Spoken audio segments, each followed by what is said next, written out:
Hello and welcome to my latest weekly video news from Madison's. Well, I thought I'd give you a roundup of some interesting stories that have caught my attention over the past week, having last week given you a bit of a deep dive on what's going on in the Tunbridge Wells market. So, unsurprisingly, base rate stayed the same at 3.75%. That was largely predicted to happen. I think there will be a couple more drops this year.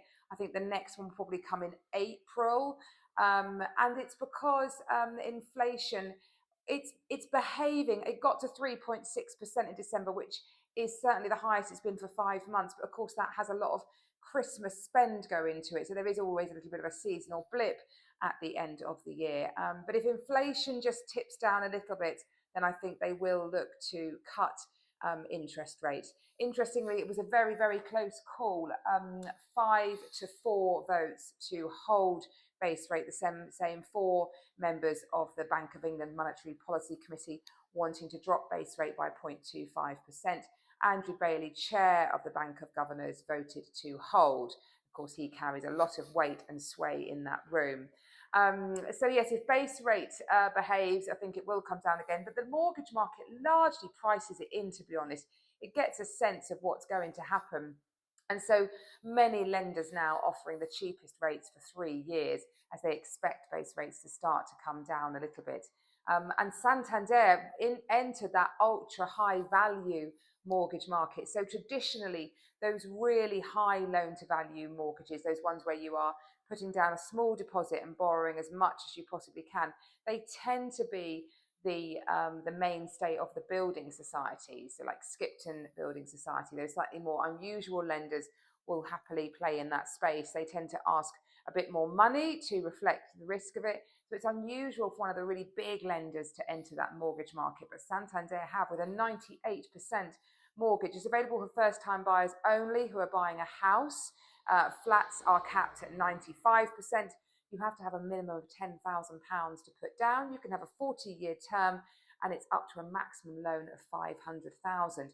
So that's a reaction of the bank responding to many calls that the biggest problem with first-time buyers getting on the property ladder is not affording the mortgage. They've often had to suffer quite high rents, but actually building up that deposit. So a response to that, and we'll see if the other big lenders follow suit, the likes of Woolwich, HSBC, etc. Let's see what they do if they respond, and that will certainly all stimulate the market.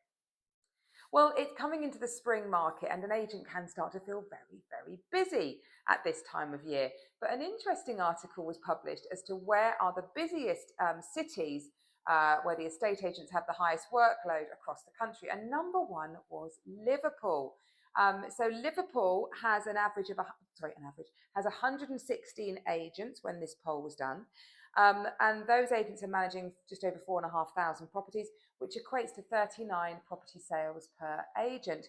Bradford, not far behind, 1,241 properties across 33 agents, which makes an average of 33.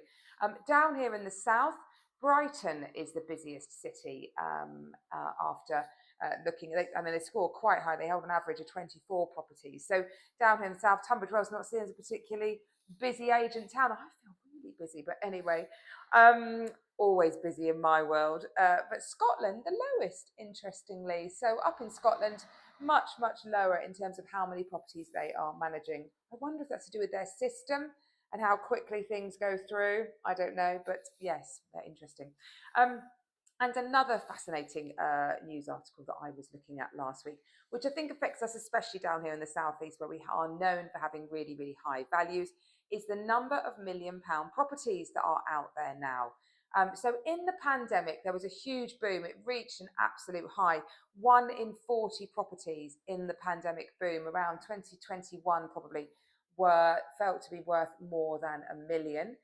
Well, that has dropped since then. We're now down up to one in 45, which is 29% more though than in 2019. So that's not so bad. And 1 in 55 if you look back to the real pre-pandemic period. So definitely those property value growths going up. Here in the southeast, we have 1 in 28 properties are in £1 million, 1 in 11 in London. That equates to just over 150,000 properties that are in excess of £1 million. So yeah, lots of people who've obviously done very, very well from being on the property ladder and feeling that growth in value. And it's still obviously a full tax-free asset to hold because the budget left it alone. So will be interesting to see. I mean, this year we're not predicting huge growth across the property market, possibly 2 to 3%, which will be a very, very normal market. So there'll be a few more £1 million properties coming into the field. But yeah, amazing how high those figures have got down here in the southeast. Well, we are super busy. I've got two really fabulous properties actually. If you want single story living, how about these lovely properties both out close to Dunollen Park? So one is on at 750,000, that's a 3 bed, and one is on at 800,000, that's a 4 bed, and they both have so much to offer. They are converted farm buildings actually from before. So they've got lovely vaulted ceilings, they're single story living. You've definitely got the potential to go up into the loft, but they're nice and spacious on the single story. And parking, garage, lovely private gardens, and in a lovely community, all very close to local amenities. So if either of those are of interest, they're proving quite popular, do give us a call and we'd be delighted to help. Well, it's Valentine's Day this Saturday, and maybe we've got the perfect property for you to fall in love with. See what I did there? There's so much going on around the town, so many fabulous restaurants that have got things going on, and we've got a blog on our website all about the top things to do for Valentine's. And I will be away next week. I am off skiing for half term, so I will see you back the week after next. So have a great couple of weeks. I look forward to seeing you again soon. Bye bye.